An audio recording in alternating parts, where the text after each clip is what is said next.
Hey, Kevin here, top 1 financial advisor, two-time author, one-time bestseller, and we are here to talk about the stock market. Today's question is an easy one, or easy for me because I do this all the time. I've been doing this for at least 2 weeks straight. All the days run together, but this is a part of our 21-day Q&A, and I want to answer this question. So if I have $500, what is the best way that I can start? And I'm going to look at the question to just quote it verbatim, so I don't just butcher it like I just did. I don't butcher it again like I just did. All right. So the question is how to invest when you have less than $500 in order to get started. Now, number one, that is an excellent question because we have a perception that you have to have a lot of money to invest, and you do not. You do not. If you got $5, you can invest. You got $10, you can invest. If you got 500, or it said less than 500, so $499, you can still invest, which is great. That's the power of what we call fractional shares, which I've been preaching for forever, or at least I don't know, last 2 years or so. But again, if Tesla is, and I just picked Tesla just because that's just the one that's on my mind for whatever reason. And I don't know the share price right now on top of my head, but let's say it's $700 per share. If you got $500, you can still put 50 in it. You can put 60 in it, and then go get other stocks to round you out. So what I'm going to do is, and let me check my whiteboard, make sure it's clean, so I don't just write on top of other things that I've written. So what I'm going to do is draw out a super easy example. I'm going to give you two ways to invest $500 or less. And here's the thing. It doesn't matter if you have 500 or 5 million or 50. It actually does not matter. My recommendations would still, or not my recommendations, my thought process would still be the same. I took away recommendations because you do what works best for you. All right. So here's what I would do. And maybe I should share the screen. That would be helpful, wouldn't it? So let me go ahead and do that first. And here we go. All right. So what does it look like? If I've, how to invest 500 or less. That's the question of the day. Y'all know I can't spell and write and stuff. There we go. All right. How do we invest with 500 or less? All right. So here's how we'll break it down. So number one, and I talk about this in Investors Toolkit, it's always going to be my number one principle when it comes to investing, is figure out who you are as an investor. So one way to do that, just ask yourself, are you somebody that wants to be on autopilot? So we have autopilot track, we have a more aggressive track. So we have autopilot. I'm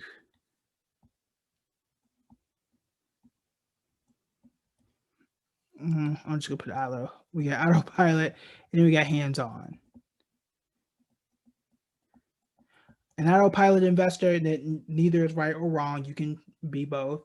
Your autopilot investor, you want to put money into something and just leave it. You don't need to touch it. You don't want to do anything.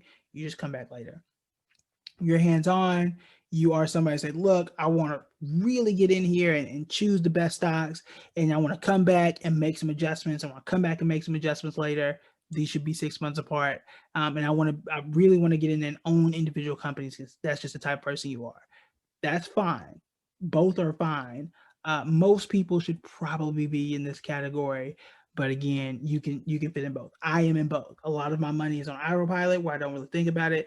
Then I have a fun section where I try to, I don't want to say do the most, but the fun section where I'm in there, I'm doing stuff, and it's been working. The screenshot I showed y'all from 2020, I was up 80% versus the market at like 17 or whatever it was. So it can work either way. All right, so let's go ahead and get into it. So if you are an auto investor, you want index funds.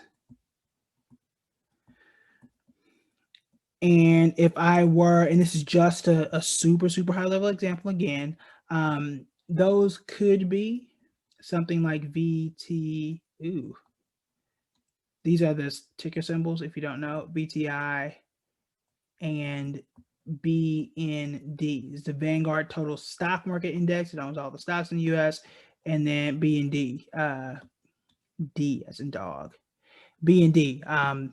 all the bonds in the US. So how you decide, is it, if I got 500, do I put, I don't know, $400 here and 100 here?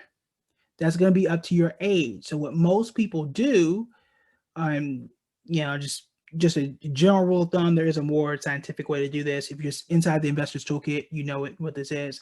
But the rule of 110. So if I am 30 years old, that's going to give me 80, and 80% for VTI, and then 30%, 20% for B and D. So the reason we use 110 is because people are living longer. You just use the remainder, or the, forget the math term for it, but it's not quotient. Whatever it is, you get the 80% for VTI, and then you get the 20% for bond, and every year you'll kind of scale up and change that. But so that's one way to figure out how much you should put in stocks versus how much you should put in bonds in this particular scenario. So that's how that works. So in this case, I'm doing this off the top of my head, which I probably should not do. So we're looking at 400 here, and that doesn't look like 400 here and 100 here. So that's how that will work in that case. All right, so that's, if I'm an index fund person, I'm doing this at whatever time, middle of the year, beginning of the year, whatever, putting the money in there. I do not care. I'm not checking it. Come back next year, and now I'm 1 year older, so it goes 79.19. Now you want to be within 5%. It doesn't have to be exact. So if you're within 5% either way, I'm probably going to leave it alone. But that's what I would do. $500 or less, and I'm on autopilot. That's what I'm doing, or something very, very, very, very similar to it. There are a ton, I mean, dozens and dozens and dozens of funds that do nearly the exact same thing as VTI. So you don't want more. You don't want 5 of the exact same things. These 2 are fine, or you can get others that suit you. So just an idea to look at. That's how I would invest $500 if I were an autopilot investor. Now, if I am more hands-on and I say, look, I'm still, I still might be in my 80-20 phase, right? Okay, fine. So what I might do is I might still have 20% of my money, or I'll just do this, $100 in BND. Maybe, right? I may be more aggressive. I may not be more aggressive. That's totally up to you. Now, the rest of the money, if I want to be more aggressive, I'm putting $50 in stocks. So, and this is really, I'm not going to do all the math here. So I think you get, 18? I think you get 18. That should give me, what is that? That should give me 400. I don't know the math on that one. So now I got to get a calculator, because if I get the math wrong, I'm gonna look stupid.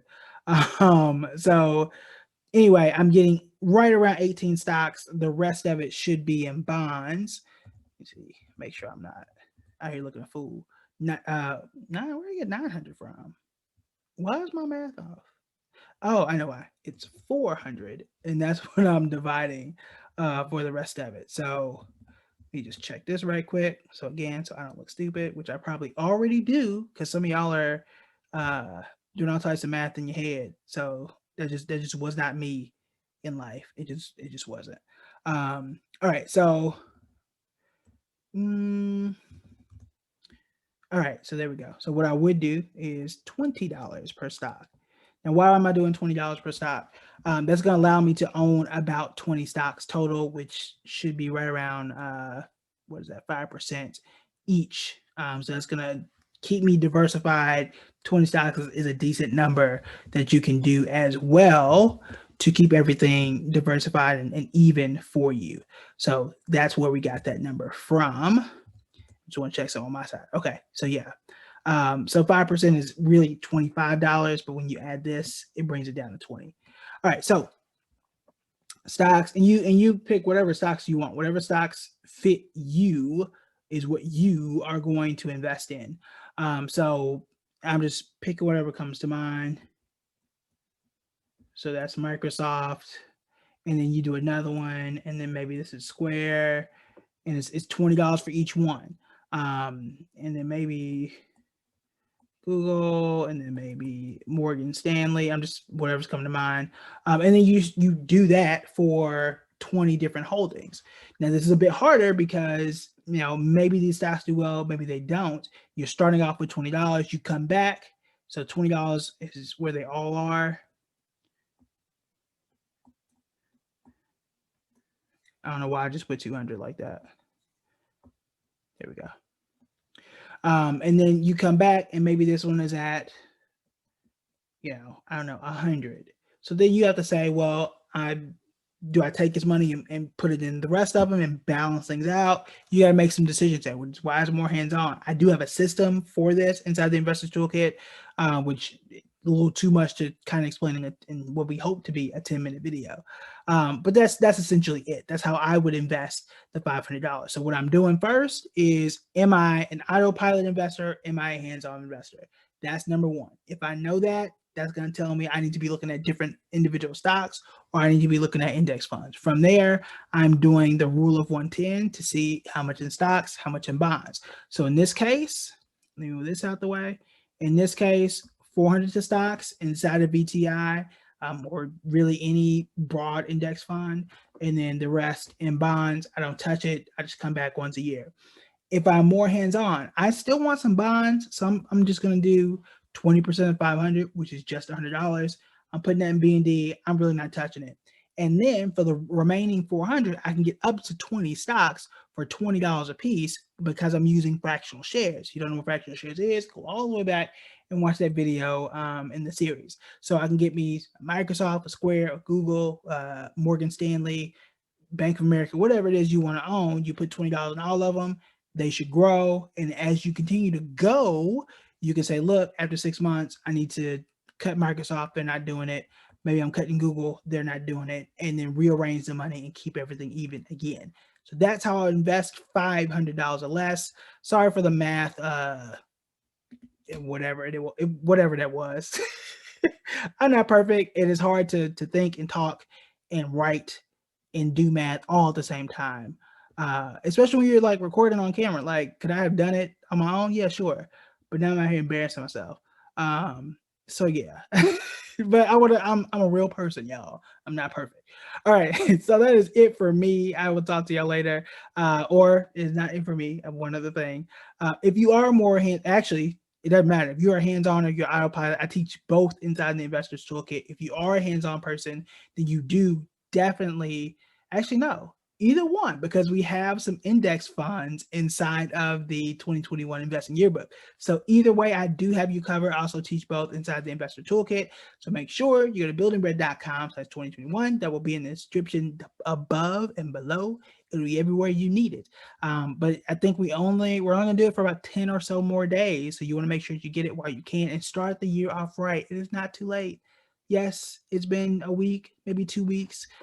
Time is all the same in 2021, but you want to make sure you're in the right spot. I want to give you the best ideas. So a year from now, you be like, man, that was great. I'm glad I invested. I'm glad I listened to these experts, because not just me, I have 4 incredible people working with me to create that guide. In fact, I have even more. So give me a second. You can, so it's a digital product. You can actually print it off, which is really cool. If you have a printer, most people don't have printers anymore. I just found out I had a printer that still works. So you've got the bios, you've got, turn the page, the best stocks no one is talking about. I don't want to show you the stocks in there because that'd be cheating. You've got best investing apps to use. You've got best defensive stocks in case things don't go the way we want. And the list goes on. So you can print it out. They are not actual physical copies. You actually download it. Best stocks for, I'm dropping all types of stuff. Best stocks for a long-term relationship. So all of those are there. Each of our picks very nicely organized inside of the 2021 Investing Yearbook. I just printed it today. I should have should have been advertising it this way the entire time. So if you have a printer, you can print it off. If not, you can download it, keep it on your phone, do what you got to do. All right, that is it for me. I'll talk to y'all later.